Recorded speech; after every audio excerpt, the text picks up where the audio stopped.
Hello दोस्तों, आप सभी को जय श्री राम। आपका हमारे YouTube channel Mahakal classes bye Rohit sir में बहुत बहुत स्वागत है। कल हमने रीजनिंग का पार्ट 1 किया था, एनोलॉजी का। उसमें कुछ आईएमपी क्वेश्चंस करे थे और आज हम उसी के कंटिन्यू रखेंगे और आगे अगले क्वेश्चंस जो एग्ज़ाम में आए हुए क्वेश्चंस है उनको करेंगे। कल मैंने आधारभूत संबंध से कुछ क्वेश्चंस करवाए थे, जिसमें पहले युग्म का संबंध दूसरे से होता है तो तीसरे युग्म का संबंध चौथे से पूछा जाता है। उसके हमने क्वेश्चन करे थे।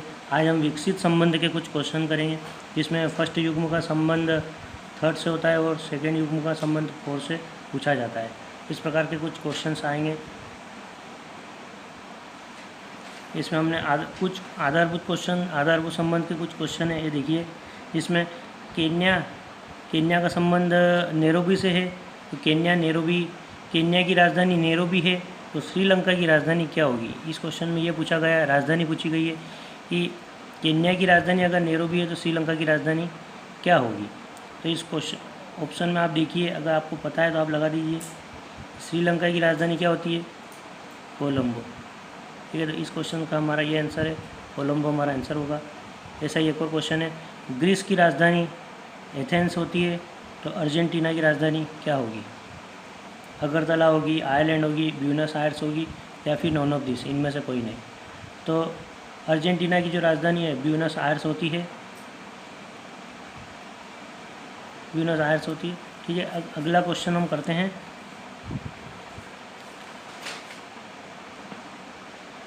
इसी में हम टाइप 3 करेंगे, जो इस प्रकार है। टाइप 3 में हम यंत्र तथा मापक पूछे जाएंगे। टाइप 3 के क्वेश्चंस में यंत्र तथा मापक या किसी का मात्रक या इकाई पूछी जाएगी। जैसे कि पहला क्वेश्चन हम करते हैं, इसमें विद्युत धारा को हम किस में मापते हैं? तो विद्युत धारा को हम एम्पियर में मापते हैं। तो शक्ति को हम किस में मापते हैं? ये विकसित संबंध के क्वेश्चन है। इसमें पहले पार्ट का संबंध तीसरे से होता है और दूसरे पार्ट का संबंध चौथे से होता है। ठीक है, तो ये विकसित संबंध के कुछ क्वेश्चंस हैं। जैसे कि विद्युत धारा की इकाई एम्पियर होती है तो शक्ति की क्या होगी? शक्ति की इकाई वाट होती है। ये इस क्वेश्चन का आंसर होगा हमारा।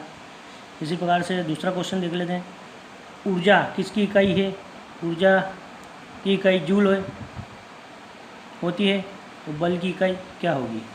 इसमें ये क्वेश्चन है, बल की इकाई क्या होती है? बल की इकाई न्यूटन होती है। ठीक है, उम्मीद है आपको क्वेश्चन समझ में आएगा।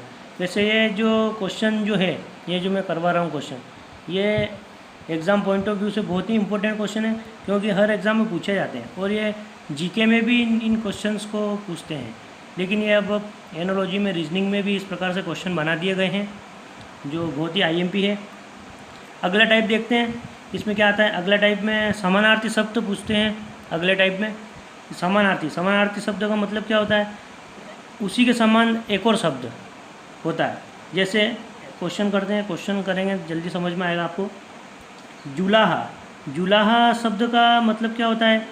एक और समान अर्थ। जुलाहा शब्द का अर्थ बुनकर होता है तो अमृत शब्द का अर्थ क्या होगा, ये हमें बताना है। तो ऑप्शन में देख लेते हैं। अपरिचित, दूसरा ऑप्शन है मधु, तीसरा ऑप्शन शहद है, चौथा ऑप्शन है नॉन ऑफ दिस। तो अमृत शब्द का जो आंसर होगा हमारे पास मधु होगा। अमृत का अर्थ, समान अर्थ मधु होता है। एक और इसी प्रकार से कुछ और क्वेश्चन हैं। अनबन का किससे संबंध है? इसमें देख रहे हैं, ईर्ष्या से तो संबंध नहीं है, ईर्ष्या नहीं होती है अनबन का। अनबन का मतलब होता है खटपट। तो पहले युग्म का संबंध तीसरे से बन रहा है, इसमें ये विकसित संबंध है, यानी कि विकसित। तो दूसरे का हमेशा चौथे से बनेगा। विकसित संबंध में यही होता है कि पहले युग्म का संबंध तीसरे से होता है, तीसरे का पहले से होता है और दूसरे का चौथे से होता है और चौथे का दूसरे से होता है। तो अनबन का मतलब होता है खटपट। तो ईर्ष्या का समानार्थी क्या होगा? ईर्ष्या का समानार्थी द्वेष होगा। इसी प्रकार के कुछ और आईएमपी इसमें क्वेश्चंस हैं। देखिए, जैसे कि इसी प्रकार से कुछ एग्जाम्पल मैंने लिख रखे हैं आपके लिए। जैसे अनुमान का समानार्थी क्या होता है? अटकल होता है। अनुमान का समानार्थी अटकल होता है। अजनबी का समानार्थी अपरिचित होता है। कोई भी अपनों से अजनबी का मतलब वही होता है कि कोई भी हम जिसी को हम जानते नहीं हैं तो वो हमारे लिए अजनबी होता है। उसी प्रकार से उसी का समानार्थी अपरिचित, क्योंकि हम नहीं जानते हैं तो वो अपरिचित ही होगा, इसीलिए उसको नहीं जानते हम। उसके बाद उपाहो, उपाहो का समानार्थी होता है असमंजस। ये आईएमपी है, इसको आप हमेशा याद रखें, ये आईएमपी क्वेश्चन है। ठीक है, उम्मीद है आपको समझ में आ रहे होंगे। ये टाइप 4 है। और टाइप 5 के जो कुछ क्वेश्चंस है, टाइप 5 में भी कुछ क्वेश्चंस है जो कि बहुत आईएमपी है। विपरीतार्थक शब्द, इसमें विपरीतार्थक शब्द पूछते हैं। विपरीतार्थक शब्द का मतलब क्या होता है कि किसी भी चीज़ का विपरीत अर्थ उसमें निकलता है, विपरीत अर्थ उसमें निकलता है। जैसे कि क्वेश्चन से समझते हैं, मुनाफा, किसी भी चीज़ में हमें मुनाफा होता है तो उसमें नुकसान भी होता है, तो मुनाफा का विपरीतार्थक नुकसान हो गया। तो शांति का विपरीतार्थक क्या होगा, शांति का विपरीतार्थक क्या होगा, तो शांति का विपरीतार्थक क्या होता है, अशांति होता है। ये तो आप सभी को पता है, ये एक इजी क्वेश्चन था बहुत ही। उसी प्रकार से दूसरा क्वेश्चन देखते हैं। दूसरे क्वेश्चन में भी ऐसा ही चीज़ है। सन्यासी, सन्यासी का संबंध किससे है, गृहस्थ से। ये पहले का संबंध, इसमें भी विकसित संबंध का क्वेश्चन है। सन्यासी का संबंध गृहस्थ से होता है, तो नादान का संबंध किससे होगा, नादान का संबंध किससे होगा। इसमें ऑप्शन में देखिए, ए में शोक है, बी में हर्ष है, सी में समझदार है, डी में नौनब्दी से। तो नादान का मतलब होता है, बिल्कुल नादान मतलब कोई कुछ भी समझता नहीं है चीज़, उसको हम नादान बोलते हैं।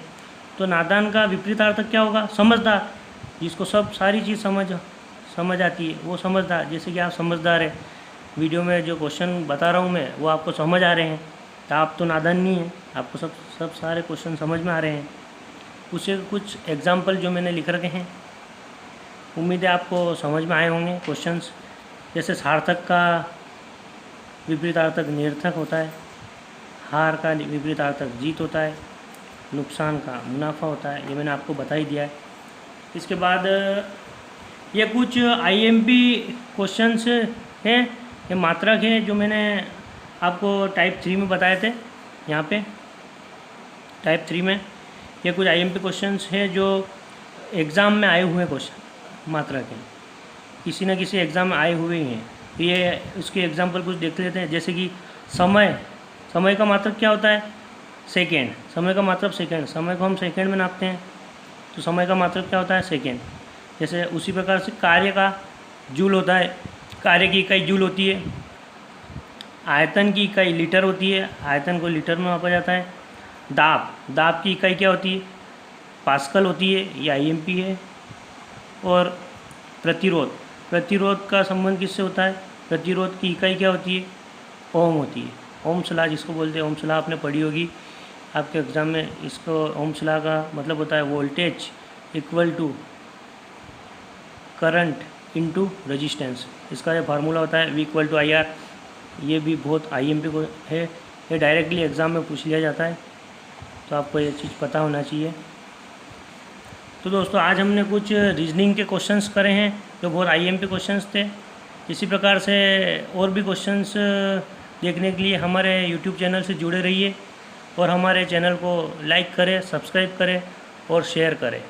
धन्यवाद।